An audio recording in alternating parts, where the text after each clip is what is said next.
Alors j'espère que vous allez bien et que vous avez pas trop froid, personnellement ça va, mis à part que mon chauffage a coupé et que j'ai bien cru que j'allais finir comme Jack dans Shining. Mais bon, je suis quand même là et très heureux de vous retrouver comme chaque semaine. Bonjour les amis et bienvenue dans cette nouvelle édition de Pop Actu, votre rendez-vous avec l'actualité cinéma, séries et jeux vidéo. Je ne sais pas pour vous mais personnellement je sais pas trop où donner de la tête en ce moment avec toutes les séries qui sortent, c'est un petit peu la folie. Mais bon, de toute façon avec le temps qu'il fait dehors, rester au chaud pour regarder des séries, c'est bien la seule chose à faire. Allez, sur ce, le temps de lâcher votre plus beau pouce bleu et on est parti pour les news et comme d'habitude on finira avec la partie sondage.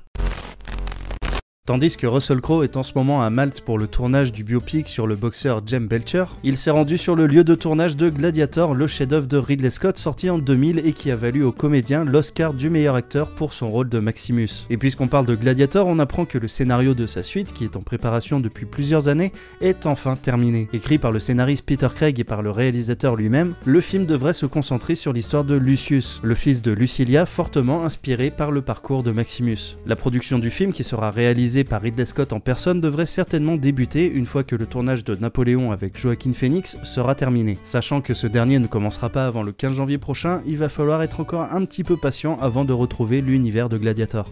Sans grande surprise, on apprend avec un premier visuel que The Conjuring 4 est officiellement en développement. Après un troisième opus qui se rapprochait plus du polar fantastique que du film d'épouvante, ce qui n'a pas plu à tout le monde, on a hâte de découvrir si les aventures du couple Warren vont continuer à se diversifier ou si on va revenir à de l'épouvante pure et dure. En tout cas, sachant qu'il y a un minimum de 3 ans entre chaque film Conjuring, il ne faut pas s'attendre à voir ce chapitre 4 avant 2024.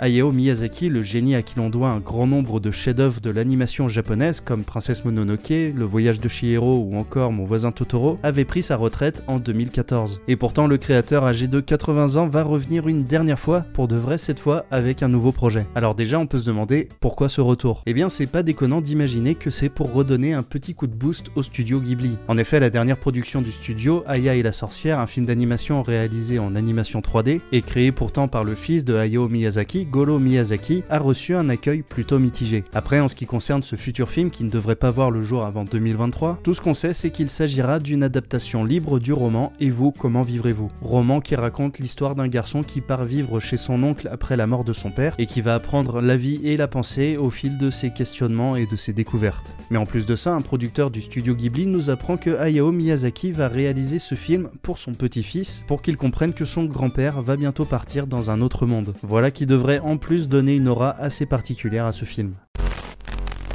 La série The Last of Us est toujours en tournage et les photos et vidéos de ce dernier sont légion sur internet. Ainsi, on découvre que la série va reprendre quasiment à l'identique certains passages du jeu. Par exemple, ces images tournées dans une université où on voit Joel et Ellie à dos de cheval nous rappellent forcément le passage du premier The Last of Us où nos deux héros se rendent dans un campus universitaire à la recherche d'un bâtiment dédié aux sciences. Toutefois, la série ne sera pas juste une copie du jeu, notamment en ce qui concerne son casting. En effet, puisqu'on a appris il y a peu que l'actrice Natasha Mumba allait y interpréter un personnage inconnu des jeux, une certaine Kim Tembo. En tout cas, plus ça va, plus je trouve que ce projet est prometteur et j'ai hâte d'être à l'été 2022 pour voir de quoi il retourne.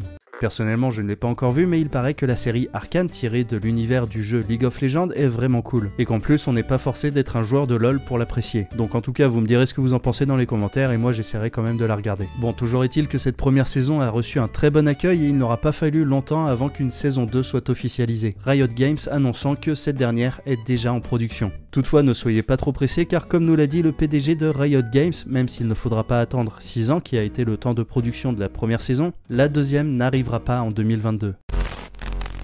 Si vous êtes un ou une adepte de jeux de course, il y a fort à parier qu'en ce moment vous êtes sur Forza Horizon 5. En effet, le jeu est devenu le meilleur lancement de l'histoire pour un jeu Xbox avec 4,5 millions de joueurs. Mais ça ne s'arrête pas là puisque le 20 novembre, le jeu atteignait les 10 millions de joueurs, marquant ainsi la meilleure semaine de lancement pour un jeu Xbox. Alors certes, le fait que le jeu ait été disponible dès sa sortie sur le Xbox Game Pass a sûrement beaucoup aidé, mais malgré tout, ça n'enlève rien à sa performance. Le lancement de GTA The Trilogy n'a pas été de tout repos à cause de bugs en tout genre, ce qui n'a pas manqué d'attirer la colère des joueurs, et c'est tout à fait compréhensible. Rockstar a donc publié des excuses publiques reconnaissant que le jeu n'aurait jamais dû sortir dans cet état. D'ailleurs, l'éditeur a carrément préféré retirer les versions PC afin de corriger les problèmes avant de le remettre en ligne. Du coup, en guise de compensation, Rockstar a déclaré que les joueurs qui auront eu la malchance d'acheter le jeu sur PC se verront offrir les versions originales de GTA 3, Vice City et San Andreas. Bref, c'est un beau fait fade pour Rockstar, mais malgré tout, il ne devrait pas avoir trop de mal à s'en remettre.